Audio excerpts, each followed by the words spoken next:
돈 버는 채널 해외 구매대행 공대생 대표 해공대 인사올립니다. 요즘 가장 쟁점이 최근에는 2019년 6월부터 개시되기로 했던 개인 통관 고유부호 내용이랑 또 해외 구매대행 사업자의 경우 원가를 상세 페이지에 표시하라는 내용이 특수통관과에서 개정한 내용으로 올라온 내용이 있었잖아요. 5월 28일 기준으로 일단 관세청에서 배포 자료가 나오긴 했습니다. 공식적인 자료로 나온 건데요. 일단 관세청에서 밝힌 거 내용은 5월 28일 기준으로는 해외 직구 시 개인 통관 고유부호 필수 기재로 바뀐다라는 제목이고요. 6월 3일부터 목록 통관 시 제출 의무화라는 내용을 먼저 배포를 했습니다. 결론적으로 얘기를 하면은 일단은 6월 3일 제출 의무화라고 배포는 되었지만 9월 2일까지 3개월 동안 유예는 되긴 했어요. 그 유예가 됐다는 거는 말 그대로 시스템적이나 아니면 현장에서 근무하는 분들의 기준점을 잡기 위해서 일단은 3개월 동안 지켜본다는 내용이에요. 하지만 우리가 일단 배포 자료를 보지는 않을 수 없겠죠. 먼저 같이 이 배포 자료를 보도록 하겠습니다. 담당 부서는 관세청의 특수통관과고요. 일단 첫 번째로 관세청 청장 김영무는 특송물품 수입 통관 사무 처리에 관한 고시 이하 특송고시라 한다. 개정을 통해 해외 직구 등 특송물품의 목록 통관 시 기존 선택 기재였던 개인 통관 고유부호를 필수 기재로 변경한다고 밝혔다. 두 번째, 150불 이하, 즉 미국발 제품은 200불 이하죠. 왜냐하면 FTA 때문에 미국발 제품의 경우는 200불 이하가 목록 통관이에요. 해외 직구 물품이 목록 통관 대상이 되기 위해서는 자가 사용 목적이 전제되어야 하며 이를 위해서는 물품의 실제 수화인 확인이 필수다. 여기서 그 전제되어야 되는 내용 중에 관세법 제254조의 2항 및 동법 시행규칙 제79조의 2항. 그러나 그동안 해외 직구 물품의 목록 통관 시 개인 통관 고유부호를 의무적으로 제출하지 않아 실제 수화인 확인이 어려웠고 이를 악용하여 상용 판매 목적의 물품을 타인 명의를 도용해 개인 자가 사용으로 위장 수입 혹은 면세 적용을 받은 뒤 국내에서 판매하는 불법 사례가 지속 발생하였다. 이에 관세청에서는 해외 직구 신고 정확도 강화 및 성실 신고 문화 정착을 위해 목록 통관 시에도 일반 수입 신고와 동일하게 개인 통관 고유부호를 필수 기재하도록 특송 고시를 개정하였다. 개인 통관 고유부호를 사용하게 되면 개인 명의가 무분별하게 도용되는 것을 방지할 수 있으며 정당한 면세 혜택을 받을 수 있고 수화인을 정확히 확인할 수 있어 화물이 신속하게 통관될 수 있다. 또한 해외 직구 소비자는 관세청 누리집을 통해 개인 통관 고유부호를 이용하여 해외 직구 물품의 실시간 통관 진행 정보와 과거 통관 이력 정보를 함께 확인할 수 있다. 통관 이력 정보를 보는 건요, 관세청 홈페이지 들어가셔서 국민 관심 서비스 그 다음에 해외 직구 통관 정보를 들어가 보시면 나옵니다. 관세청 관계자는 해외 직구 물품의 건전한 통관 환경을 조성하고 개인 명의 도용을 방지하기 위해서 국내 소비자들이 개인 통관 고유 부호 제출에 적극 협조해 줄 것을 당부하는 한편 개인 통관 고유 부호를 발급받지 않은 경우 관세청 개인 통관 고유 부호 발급 사이트에서 본인 인증을 거친 후 성명, 핸드폰 번호 및 간단한 정보를 입력하면 쉽게 발급받을 수 있다고 안내했다. 여기까지가 5월 28일에 관세청 특수통관과에서 배포한 자료예요. 이제 왜 이런 내용이 배포가 되었고 3개월이 유예가 됐는지 하나하나 제가 밝혀보겠습니다. 일단 제가 오늘 분석해드릴 내용은요, 2018년 5월 30일 오후 2시 기준으로 관세청에 박땡 담당자님과 직접 통화를 8분간 했던 내용을 바탕으로 중간중간 내용을 제 해석과 함께 담을 거라서 분명히 맞는 부분도 있지만 틀린 부분도 있을 수 있다는 점 꼭 명심하고 들으시길 바라고요. 항상 이런 사업이란 거는 제가 큰 골조는 잡아드리겠지만 해석에 따라서 법이라는 게 코에 걸면 코걸이, 귀에 걸면 귀걸이가 될 수도 있기 때문에 판단은 듣는 여러분이 직접 직접 하시는 거로 인천세관 간담회가 또 얼마 전에 있었어요. 이 인천세관 간담회라는 거는 말 그대로 배송대행지 뭐 대표들이나 아니면 실무자들 그리고 세관에 있는 실제로 통관을 담당하는 분들 등이 모여서 개최하는 간담회인데요. 일단 이분들이 모여서 얘기한 게 이번이 처음은 아니에요. 이미 작년부터 굉장히 얘기는 많았고요. 이런 개인 통관 보유부가 목록 통관인데도 의무 제출이 돼야 한다고 나왔던 얘기는 2019년 올해가 아니라 2018년 이미 7월 그때쯤부터 얘기는 꾸준히 나왔어요. 그게 왜 나왔냐 하면은 기존부터 이제 관세청에서는 목록 통관에 대해서 개인 통관 보유보호를 받지 않았기 때문에 이런 내용들에 대해서 통관 내역들을 보관하고 있고 싶어가지고 냅뒀거든요. 일단 이번 간담회에서 나왔던 내용을 골조로 해가지고 내용을 적어드리자면은 첫 번째로 목록 통관 물품에 대한 개인 통관 보유보호 필수화 제도는 예정된 대로 내용을 시행을 할 건데요. 2019년 6월 3일부터 시행은 하고 고시 개정안이 발효는 돼요. 하지만 말 그대로 발효가 되고 나서 3개월 동안은 유예기간을 부여한다는 건데요. 이 유예기간을 부여한다는 거는 추가적인 시행을 위해서 어느 정도 이런 배대지들의 시스템을 개선한다거나 아니면은 준비할 과정들 그리고 또 개인 직구족들도 실제로 직구를 하기 때문에 이런 사람들을 위해서 어느 정도 홍보를 해야 되기 때문에 다시금 유예기간을 주는 거로 합의가 된 거로 알고 있어요. 그래서 실제로 뭐 필수화 시행 자체는 아마 2019년 9월 2일부터 시행은 될 거예요. 말 그대로 6월과 7월, 8월 3개월 동안은 지금 현행과 같이 약간 선택적으로 입력이 가능해요. 근데 우리가 이렇게 생각하면은 유예기간 동안 기존처럼 목록 통관의 경우에도 개인 통관 보유부를 대충 입력을 안 하고 넘어가도 상관이 없지 않느냐 이렇게 생각을 할 수가 있어요. 물론 이 내용이 틀린 건 아닌데 이렇게 될 경우에 개인 통관 보유부 입력건에 대한 비율이 또 배송 대행지마다 있을 거 아니에요. 말 그대로 유예기간 동안 미입력건들의 처리 비율에 따라서 전월에 부호 제출 실적에 따라 검사 비율이 또 업체별로 차등적으로 적용이 될 예정이에요. 예를 들어서 6월의 검사 비율은 5월에 개인통관 보유부호를 미제출한 건수 곱하기 5%, 7월의 검사 비율은 6월에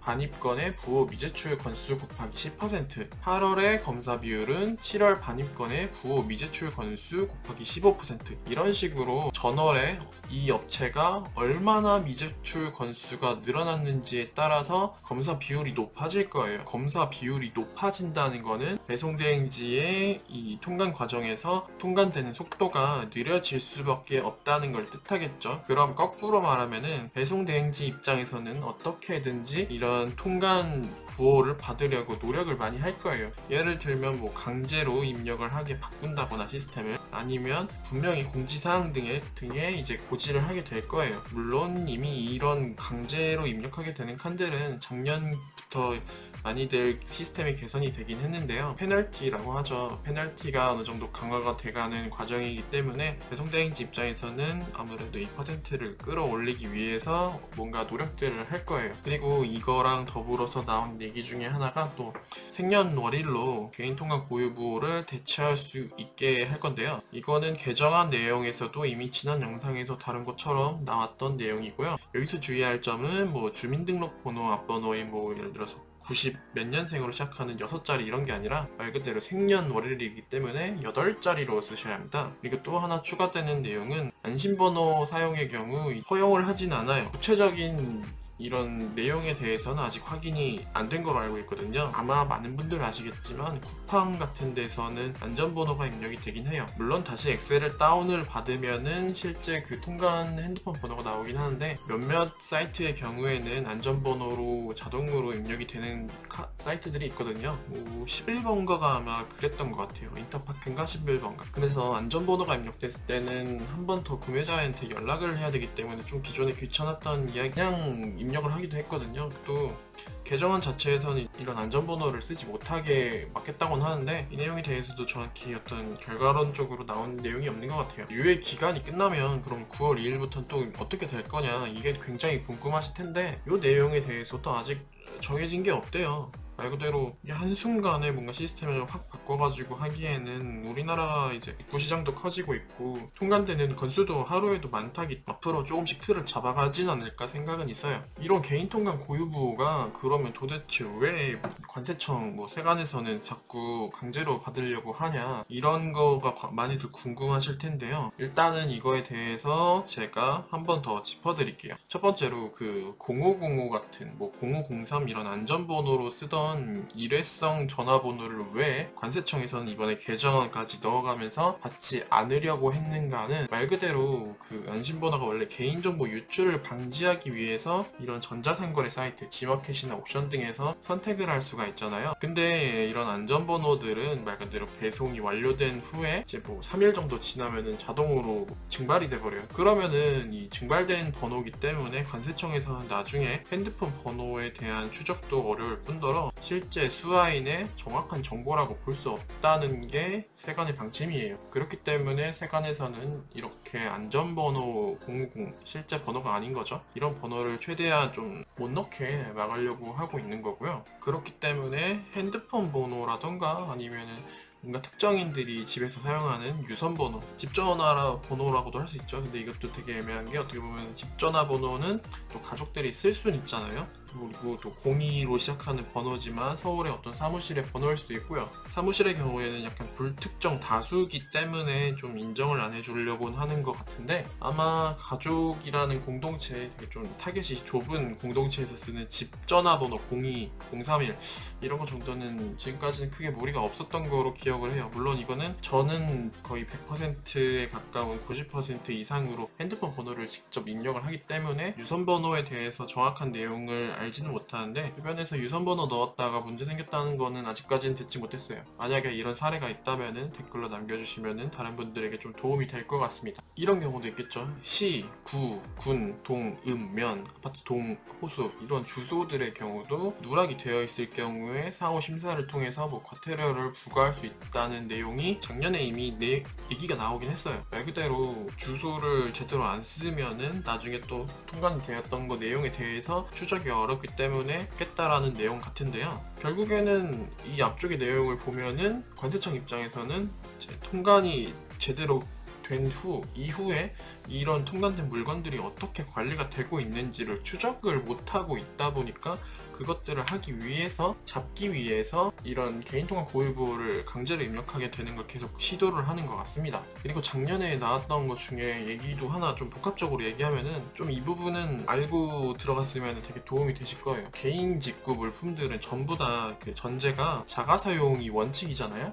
그렇기 때문에 따져보면은 제3자가 대신에 구매하는 거에 대해서 원칙적으로는 인정을 안 하려고 하고 있어요. 예를 들어서 옆집에 사는 아저씨 물건을 내가 선물용으로 구매했다 하더라도 원칙적으로는 이게 인정을 안 해주는 게 맞다고 하더라고요. 지금은 보면 구매대행이라던가 이런 걸 통해서 가족 물건을 사준다거나 굉장히 많이 활발히 이루어지고 있죠. 이게 바로 가능한 이유가 전자상거래, 즉 지마켓 옥션 11번가 네이버 스토어 이런 데서 해외 직구 활성화를 하기 위해서 예외적으로 세관에서 서류 검토를 한 후에 수령인의 정정신고를 승인해주고 있어요. 그렇기 때문에 아마 카드 같은 거 결제 내역 인보이스 제출해보라고 관세청 그쪽 통해서, 관세사 통해서죠. 관세사 통해서 연락이 온 분들은 알 거예요. 가끔 가다 보면은 카드 결제인의 실제 이름과 그다음에 수령인의 이름이 다를 경우 좀 뭔가 더 보완적인 내용을 요청하는 경우가 종종 있거든요. 바로 이런 이유가 원칙적으로는 자가 사용이기 때문에 자기 카드로 물건을 사야 돼요. 말 그대로 관세청에서 어떻게 보면 봐주고 있었잖아요. 봐주고 있었는데 오히려 이런 시스템을 악용해가지고 통관을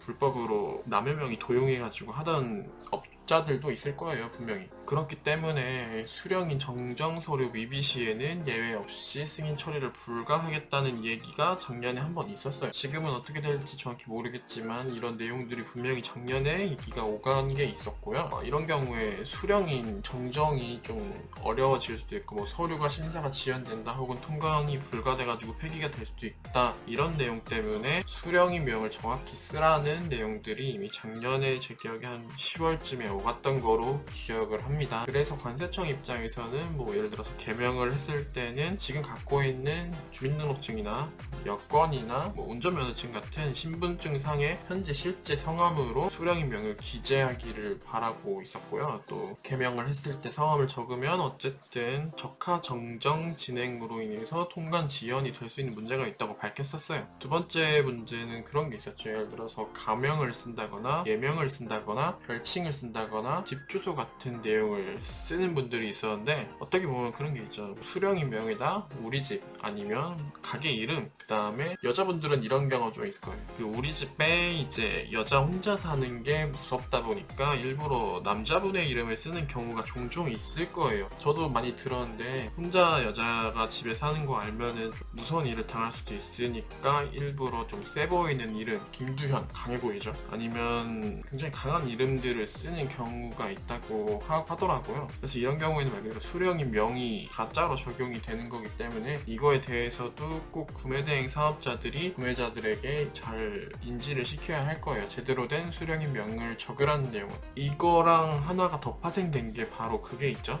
네이버 스토어나 G마켓 옥션 11번가 이런 데를 보시면은 구매자명이 따로 있고 수령인명이 따로 있는 걸 아실 거예요. 말 그대로 구매자는 아이디 계정의 주인이겠죠. 하지만 계정의 주인이라 할지라도 아버지가 있으면은, 아버지 홍길동이 있으면은 아들이 있을 수도 있겠죠. 아들이 박문수다. 박문수가 나올 수 없죠.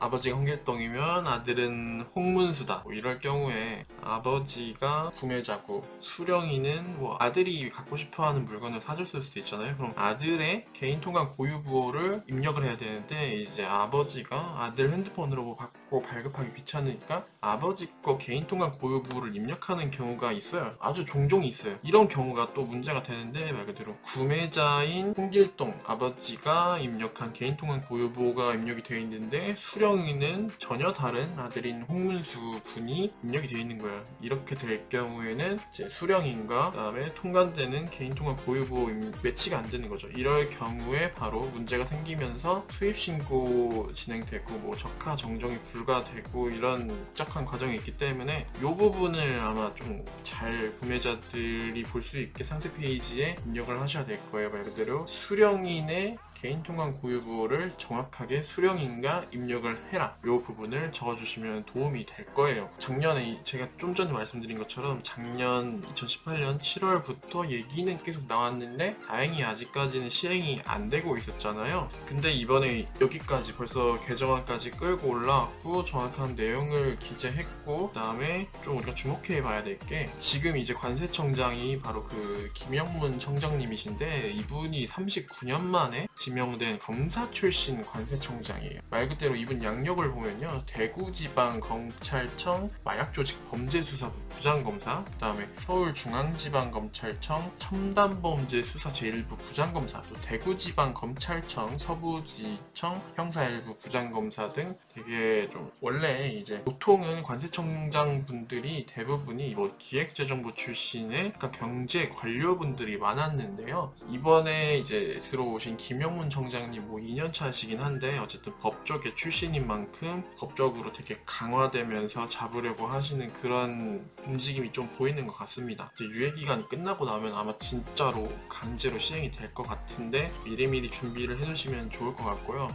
또 나머지 하나, 이제 개인통관 고유부호 이슈와 이어서 다른 이슈가 있죠. 다른 이슈 중에 하나는 상세 페이지에 원가를 고지해야 된다는 내용입니다. 그거에 대해서가 사실 어떻게 보면 관세청 그 박땡 담당장님하고 연락한 내용 중에가 골조로 되어 있는데요. 저는 좀 통화하면서도 신기한 게, 이게 지금 관세청에 전화를 해가지고 확인이 온 업체가 한 6개 업체밖에 없대요. 거꾸로 얘기하면은 그 수많은 구매대행 사업자들 중에서 이거에 대한 이슈에 좀 관심을 갖고 있는 분이 생각보다 많지 않구나라고 생각하면서 좀 의아하긴 했어요. 왜냐면은 되게 좀 이름 내용만 들었을 때는 구매대행 사업자들한테 좀 안 좋은 내용인 것 같아서 이거 많이들 물어봤을 것 같은데 6개 업체밖에 없다니까 좀 의아하긴 했습니다. 어쨌든 이 내용에 대해서 저는 한 8분 정도 얘기를 나눠봤고요. 이제 관세청 담당자분도 이미 이 내용이 좀 어떤 내용인지에 대해서 잘 얘기를 해주셨는데, 어떻게 보면은 이 내용은 제가 저번에 말씀드린 대로 좀 확산 공론적인 내용이란 걸 알고 계세요. 그래서 이분도 예시에서는 전자상거래 얘기가 적혀 있긴 하지만 실제로 관세청에서 보는 거는 언더밸류 하시는 분들 있잖아요. 이 언더밸류라는 게 그런 식의 언더밸류도 있어요. 해외 업체와 특수 관계를 맺어가지고 1만 달러짜리 제품인데 이제 인보이스나 아니면 수입을 할 때 제출하는 과세 운임 이런 내용에서는 막 5,000달러로 가격을 줄여가지고 신청하는 거죠. 이것도 무역적으로 봤을 때는 언더밸류 중에 하나라고 우리 유튜브 무역사전님의 유튜버님이 한 분 더 검증을 해주셨고요. 요렇게 되는 거랑 비슷한 게 어떻게 보면 구매대행 사업자들 입장에서도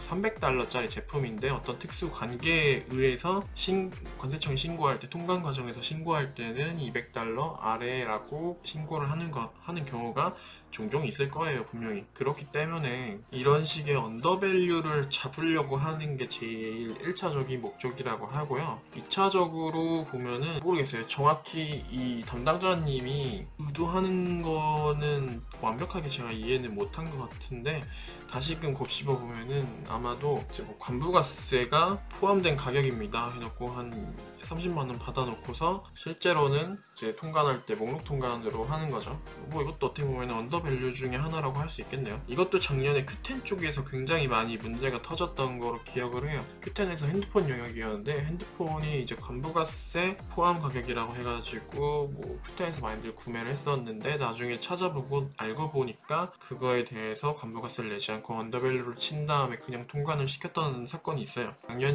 작년 말인가 올해 초일 거예요. 요런 이슈들이 종종 발생을 하고 있기 때문에 이런 거를 또 잡기 위해서 하려는 내용이라는 것도 있었는데요. 결과적으로 봤을 때는 담당자님 말씀은 기존처럼 굳이 상세 페이지에다가 원가를 적지 않아도 크게 문제는 없을 것이다. 다만 분명히 관세청에서 뭔가 물건의 가격에 대해서 측정하는 그런 표 같은 거 기준이 있거든요. 저도 보긴 했어요. 뭐 비슷한 물건일 경우, 뭐 아니면 이 비슷한 물건이 없을 때는 뭐 중고 물품인 경우, 이런 경우를 통해서 물품의 가격을 임의로 측정하고 그 물품의 가격에 대해서 좀 많이 스프레드가 퍼질 경우에는 한 번 더 확인 요청을 한다, 이런 내용이 있거든요. 그래가지고 그런 내용과 비슷하게 지금처럼 그냥 뭐 원가를 굳이 고실 안 해도 문제가 되지 않을 가격이면은 대충 구매 내역을 제출하면은 통과가 될 것이다 라는 말은 하시더라고요. 근데 저는 정확히 모르겠어요. 제가 본 거는 어쨌든 전자상거래 페이지를 예시로 든 개정안이었는데, 관세청 담당자님이 어느 정도 이런 내용은 다 알고 있지만 얘기를 자꾸 하시는 거는 크게 변화가 되는 건 없을 것이다 라고는 하시더라고요. 근데 이 부분에 대해서는 다만 제가 들은 내용은 그렇고요. 많은 구매대행 사업자분들, 제 대표님들이잖아요. 대표라는 거는 어떻게 보면은 자기 사업에 대해서 자기가 책임을 져야 되기 때문에 정말 원가를 적고 하시는 게 제일 좋은 방법이긴 하고요. 이런 내용대로 뭐 안 적더라도 정확한 가격을 적거나 아니면은 구매자한테 연락을 해가지고 뭐 원가가 얼마네요 이런 식으로 좀 알려주는 액션이 있다면은 넘어갈 수도 있다는 게 그냥 제 생각이에요. 다만 제 개인적인 생각이기 때문에 너무 저를 믿지 마세요. 저도 분명히 틀린 내용이 있을 수 있습니다. 말 그대로 관세청 그 담당자분 입장에서는 그냥 개인 직구하는 분들을 약간 타겟으로 쓴 글이었는데, 그 개인 직구하는 분들이 직구할 때 좀 익숙하지 않다 보니까 신청서를 엉망으로 작성하고 그래서 이런 내용을 넣게 되었다라고 하는데, 글쎄요, 저는 정확히는 어떻게 될지 저도 잘 모르겠습니다. 이거는 법안을 열심히 보고 또 봐도 정말 적으라면 적는 게 맞고요. 적지 않더라도 좀 몇 가지 방법이 있을 것 같다고는 생각을 했어요. 아마 좀 짬을 먹으신 분들은 제가 어떤 말을 하고 싶은지는 알 거예요. 이거는 근데 제가 공개적으로 유튜브에서 공개를 하기에는 좀 그런 것 같고, 만약에 이게 진짜로 원가를 쓰겠다, 써도 나는 상관이 없다 하시는 분들은 가장 좋은 건 쓰시는 게 좋을 것 같습니다. 이상으로 돈 버는 채널 해외 구매대행 공대생 대표 해공대 인사올립니다. 구독과 좋아요, 댓글, 영상 공유는 크리에이터에게 큰 힘이 됩니다. 안녕.